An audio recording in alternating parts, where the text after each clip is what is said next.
Hello kids, how are you? Welcome to today's maths class, and today we will do profit and loss.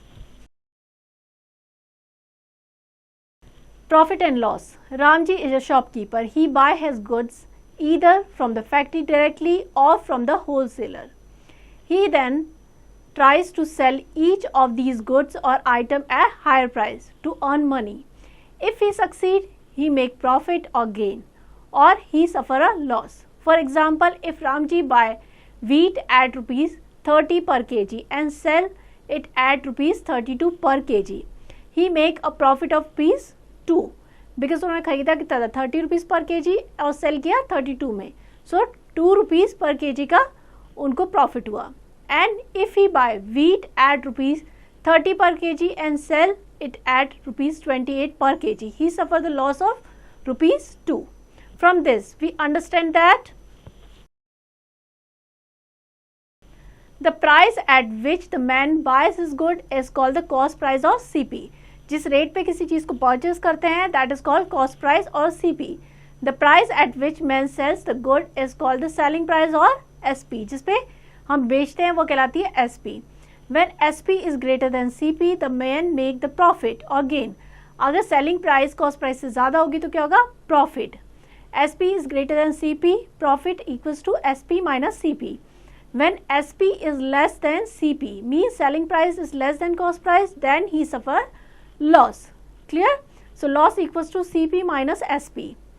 Transportation charge, labor charge, salaries, etc. are called overhead expenses, and these are always added to cost price to get the total CP.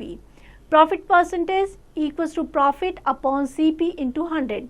Loss percent equals to loss upon CP into 100. Example लेते हैं. Mister John bought a tap for rupees 6,400 and sold it for rupees 7,200. Find his profit और loss percent. Cost price क्या है यहाँ पे? 6,400 and selling price 7,200. Selling price is more than cost price, that means he is having profit. Since SP is greater than CP, mister John make profit. Profit कितना हो जाएगा? SP minus CP means 7,200 minus 64, that is rupees 800 का profit हो गया. Now we have to find the profit percentage. Profit percentage equals to होता है profit upon CP into 100. So 800 upon 6400 into 100, that is 12.5%. ये क्या है उसका? Profit. Clear? To find the CP और SP व्हेन प्रॉफिट और लॉस इज गिवन. अगर profit और लॉस गिवन है, how will find the selling price and cost price. For example, Amala sold a fridge for rupees 26,800 at a profit of rupees 500. Find the price at which she bought it. SP आपको दे रखी है selling price, that is rupees 26,800. Profit given है rupees 500. That means cost price क्या हो जाएगी? Cost price उसकी हो जाएगी, आप जो SP है उसमें से प्रॉफिट को सब्ट्रैक्ट कर देंगे. So our cost price is rupees 26,300. Clear? Selling price में से प्रॉफिट को सब्ट्रैक्ट कर दिया. Next is task 1. Subject enrichment. Fill in the blanks. Item cost price दे रखी है, selling price, you have to find the difference और बताना है कि प्रॉफिट हो रहा है या लॉस हो रहा है. क्लियर? आइटम क्या है? Fridge. Cost price 15,400, selling price है 18,200. डिफरेंस कितना हो जाएगा? 18,200 में से 15,400 को सब्ट्रैक्ट करना है.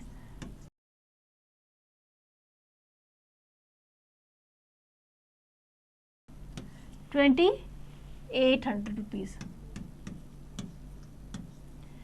Here selling price is more than cost price, that means he is having profit.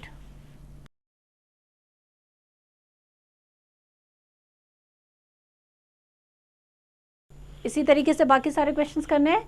Next task 2. Subject enrichment. Fill in the blanks. CP आपको गिवन है रुपीज़ 3,200. प्रॉफिट गिवन है 400 रुपीज़. आपको SP फाइंड करनी है.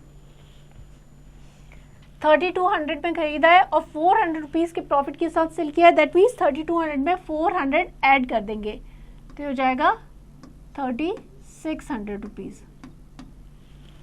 Clear? इसी तरीके से बाकी सारे क्वेश्चंस करने हैं। Next, learning target 9.1।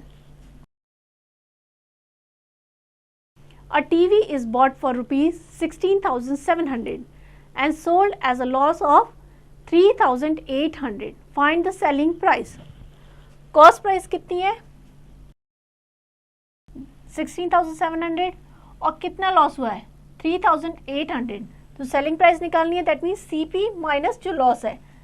16,700 में से हमें सब्ट्रैक्ट करना है 3,800। ये हो जाएगा 0 0 17 5, ये हो जाएगा 9 एंड 2। कॉस्ट प्राइस यहाँ थी 16,700 और सेलिंग प्राइस है 12,900 रुपीज़। दैट मीन्स उसको लॉस हो रहा है 3,800 रुपीज़ का। Clear? Same way you have to do other question.